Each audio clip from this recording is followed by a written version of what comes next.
You used to be sharp, fast, the person people called when they needed something figured out. Now it's 2:30 in the afternoon. You're rereading the same paragraph for the third time, and you're wondering, quietly, if something is wrong with you. Nothing is wrong with you, but something has changed. In the next few minutes, I'll show you exactly what's happening inside your brain after 35, and I'll give you one thing you can do tonight to start reversing it. Here's what most doctors won't tell you. Not because they're hiding it, but because it doesn't show up on standard blood work. Cognitive peak, your raw processing speed, working memory, and mental stamina peaks in your mid-20s. After that, it declines, slowly at first, almost invisibly. And then one day, you notice it. Research published in Psychological Science found that certain cognitive functions begin measurable decline as early as age 27. By 35 to 40, most people can feel it, even if they can't name it. But here's what matters. This is biology, not destiny. The brain is not a machine that simply wears out. It's a living, adaptive organ,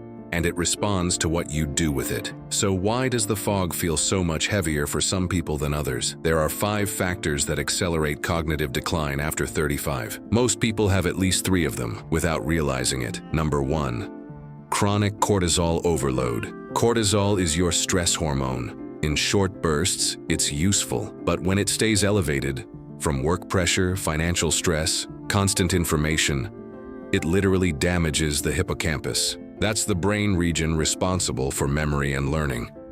Number 2, sleep debt. Not just short sleep, poor quality sleep. Your brain clears metabolic waste, including toxic proteins linked to cognitive decline, almost exclusively during deep sleep. If you're not getting into deep sleep, that waste accumulates. Number 3, micronutrient gaps. Magnesium, vitamin D, B12, omega-3s. These aren't optional extras. They are structural requirements for neurotransmitter production and neural repair. A busy lifestyle makes deficiencies almost inevitable, unless you're actively addressing them. Number 4, reduced neuroplasticity. Neuroplasticity is your brain's ability to form new connections and adapt. After 35, it doesn't disappear, but it requires more deliberate stimulation to stay active. Number 5, low-grade inflammation. Chronic inflammation, driven by diet, stress, poor sleep, and sedentary habits, has been increasingly linked to what researchers call brain fog. It doesn't hurt, you just think slower. Here's where it gets frustrating.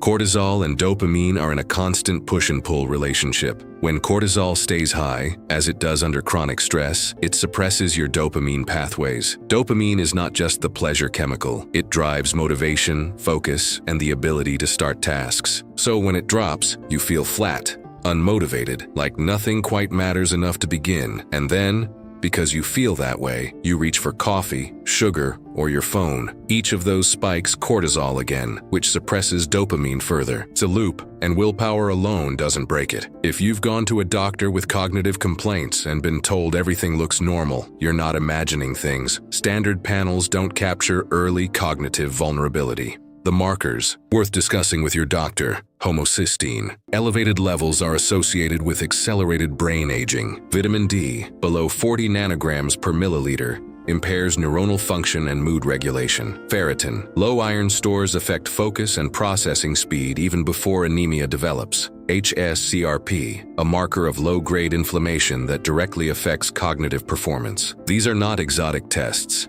They are available in most standard labs. You may just need to ask. I said at the beginning I'd give you something concrete. Here it is. Tonight, cut caffeine before 1 p.m. tomorrow. Just that, one change. Caffeine works by blocking adenosine receptors.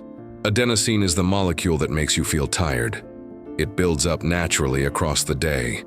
When caffeine blocks it, you don't feel the fatigue.